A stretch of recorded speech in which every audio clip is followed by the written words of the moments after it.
Ever get that feeling like you're drowning in NBA news? Stats and highlights flying everywhere, and you just want someone to tell you what actually matters. It's definitely a lot to sift through. That's why this deep dive is going to be perfect, right? We're going back to a very specific date. March 25th, 2025, right in the thick of things, laser focus on the top 8 teams as they stood then and how that one night of NBA action was already shaping the playoff race. Yeah, like a snapshot in time that can tell us a whole lot.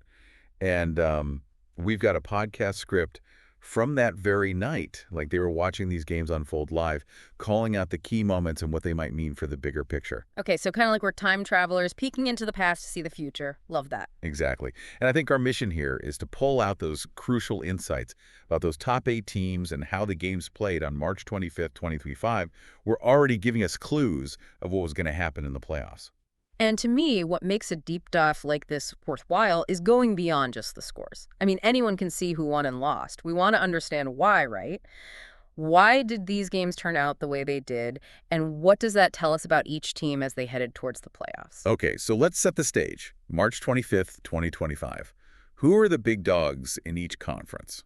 So in the East, you had the Celtics, always a threat, the Bucks, contenders year in and year out, and the 76ers. And then out West, the landscape was just as tough. Nuggets, the Warriors, Lakers, Suns, and the Heat. A murderer's row of talent in both conferences. And any game where two of those top 8 teams met, it was instant must-watch. High stakes for sure. Yeah, every possession becomes a battle for playoff seeding, tiebreakers, you name it. Okay, so speaking of those high-stakes matchups, let's go straight to the game that was live as our source was recording their podcast. The Miami Heat versus the Golden State Warriors. I remember that game. Oh, yeah. Big one. What was striking was how late in the game it was, and the Heat had this commanding lead, 112-86. That's a statement win right there, especially against a team like Golden State. Absolutely. When you see a score like that between two teams who are expected to go deep in the playoffs, you have to ask, what's going on here? Like, for Golden State, they were in a tight race for the top seed out West. Every win was super valuable if they wanted home court advantage throughout the playoffs. And for Miami, this was a chance to really prove themselves, send a message to those top teams in the East like Boston and Philly. And the thing that really jumped out from the source material was that Steph Curry, I mean, we all know Steph. He's been carrying the Warriors on offense all season. And in this game, he was having a rough night. Right, way off his usual pace. Yeah, and for Golden State to be down by that much with Curry struggling, I mean, that just tells you Miami was doing something right on defense. And the script even called out Jimmy Butler and Bam Adebayo specifically. What do you think they were doing that was so effective in shutting Curry down? Well, Miami's known for their discipline on defense, and it sounds like they really committed to making things tough for Curry. Butler's a phenomenal defender, so I'd imagine he was all over Steph, denying him the ball, making him work for every inch. And then you've got Adebayo back there like a wall protecting the paint. Yeah, that's a nightmare to go up against. So it probably wasn't just one-on-one defense. Miami likely had a whole scheme cooked up to trap Curry, force him into bad shots, and just generally disrupt the Warriors' flow. Okay, so let's say that he did close out this win Yeah. in a dominant fashion. What kind of impact could that have had? Obviously, a big confidence boost for them, but does it affect other teams too? Oh, for sure. I mean, beating a top contender like Golden State, especially in such convincing fashion, sends a message. It tells everyone, hey, Miami's not just a good team. They can shut down elite offenses too. It might even have planted a seed of doubt in the minds of their rivals in the East. Right, like they're not going to want to see Miami in the playoffs. Exactly. But even though they were down big, if Golden State had managed to pull off a comeback, that would have been huge too, right? Oh, absolutely. To come back from that deficit, especially with your star player not having his best game, that speaks to a team's character, their championship pedigree. Yeah, like even when they're not at their best, don't count them out. Right. And in a tight race for the top seed, like they were in, a comeback win, like that could have been a huge momentum swing. Okay, so that Heat-Warriors matchup was a real clash of titans, but we have to zoom out a bit. You challenged us to look beyond just those top 8 teams, see what else was happening on March 25th that might have been sending ripples through the league. Love that. It's all connected, right? You never know where that butterfly effect is going to pop up. All right, first up, the Detroit Pistons. They weren't in that top 8 mix at the time, but they beat the San Antonio Spurs pretty handily, 122-96. Now, you might think, okay, 2 teams that were out of the playoff picture, not a big deal. But our source suggests that even a win like this could have given Detroit a boost. made them tougher competition for those playoff teams down the line. How does that work? It's all about momentum and belief, right? Right. For a team like Detroit, who is still building, getting a decisive win, even against another team struggling, reinforces the things they're working on. Yeah, like, hey, what we're doing is working. Exactly. And that confidence can carry over. Suddenly they're playing a little looser, a little more aggressively against those top teams. Those close games that might have gone the other way before, they might start stealing a few. And that can mess with the standings, even indirectly. 100%. All right. Then we had another game that was live as our source was recording, and that was Charlotte Hornets against the Orlando Magic. Now, Orlando, they were right on the edge of the top 8 in the East, and they were up 111 to 104. What kind of pressure would a win there have put on the teams in the 7th and 8th seeds, teams like, say, Miami or Philly?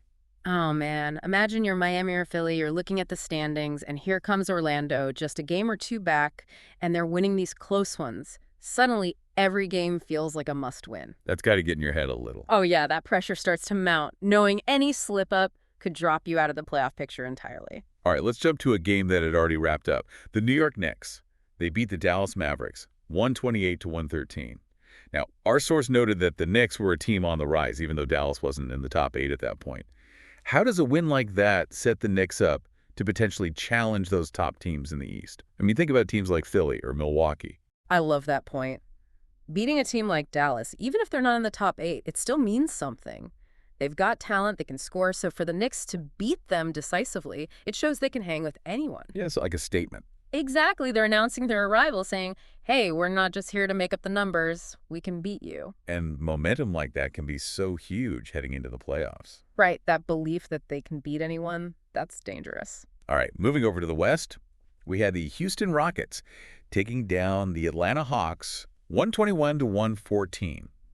Now, the source mentioned Houston was getting closer to that elite tier in the West.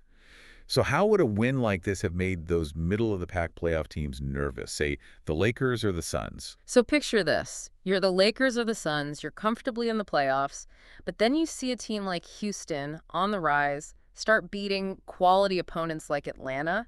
You got to start paying attention. Yeah, because Houston is right there on your heels. Yeah. Right. And all of a sudden, those games you thought were easy wins, they might not be so easy anymore. And with the West being so tight, every win matters. It could completely change your playoff path. Yeah. From a favorable matchup to a first-round exit real quick. Okay, there was also this really dominant performance in the West, the Memphis Grizzlies.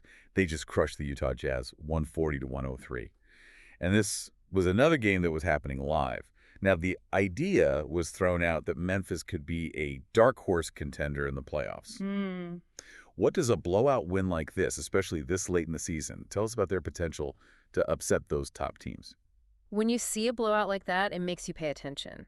It means Memphis is capable of playing at an extremely high level, that they can overwhelm even good teams. Right, and they were playing Utah, not exactly a pushover team. Exactly. And you factor in their style of play, really physical, disruptive. That kind of team, they can be a nightmare to face in the playoffs, especially if they're hitting on all cylinders. Okay, swinging back to the East, we had the Cleveland Cavaliers. They beat the Portland Trailblazers 122 to 111. Cleveland was right there in the mix for a playoff spot.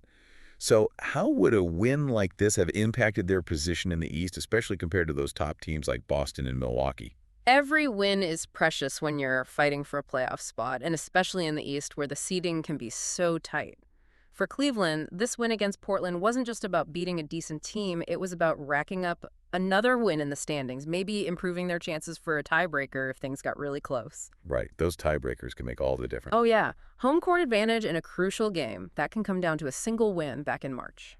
Last but not least, we had the Oklahoma City Thunder. They were up on the Sacramento Kings, 121 to 105, when our source checked in. Now, Oklahoma City was a bit of a surprise team that season, exceeding expectations. So how does a win like this push them closer to those top teams in the West, maybe even putting some pressure on the Lakers or the Suns? Oklahoma City, that year, they were one of those teams no one wanted to play. They had this scrappy energy, they played together, and they were getting better every game. A win against Sacramento, another playoff contender, just adds to that story. Yeah, they weren't going away. Not at all. And for teams like the Lakers and the Suns, seeing Oklahoma City nipping at their heels, winning these tough games, it had to be a little unsettling. Right, like, we can't afford to take any nights off, not with these guys coming up strong. Exactly. So what we've seen here is that even though the Heat and Warriors game was this epic clash, this battle of the Titans, all those other results across the league on March 25th, 2025, they were telling a story too. It's like this constant churn, this ever-shifting landscape where any given night can shake things up. It's what makes the NBA so compelling, right? It's not just about the star power or the big matchups. It's about how all these seemingly unrelated games, all these storylines, they weave together into this complex tapestry. Yeah, it's beautiful chaos. I love that beautiful chaos. Okay, so to sum it all up, March 25th, 2025, it really does seem like it was this pivotal night in the NBA season. The results from that one night had the potential to completely reshape the playoff picture, both for the teams at the top and those on the outside trying to get in. And those storylines that we saw emerging from the single night, Curry having an off night, Miami looking dominant, the Knicks and Thunder on the rise, Memphis showing that dark horse potential, those threads, they continued to unravel as the season went on. And I'm going to leave you today with a final thought. Knowing what we know now, looking back at those results from March 25th, 2025, how do you think they foreshadowed what was to come in the playoffs? Did we see the seeds of any first-round upsets being planted that night? And what storylines, whether it's a particular player's performance or team's chemistry, what should we have been watching closely in the weeks that followed as the NBA season barreled towards the playoffs? Because it's clear that the NBA never stands still. It's a story that's always unfolding, always changing, and nights like this, they give us a glimpse into just how unpredictable and exciting that story can be.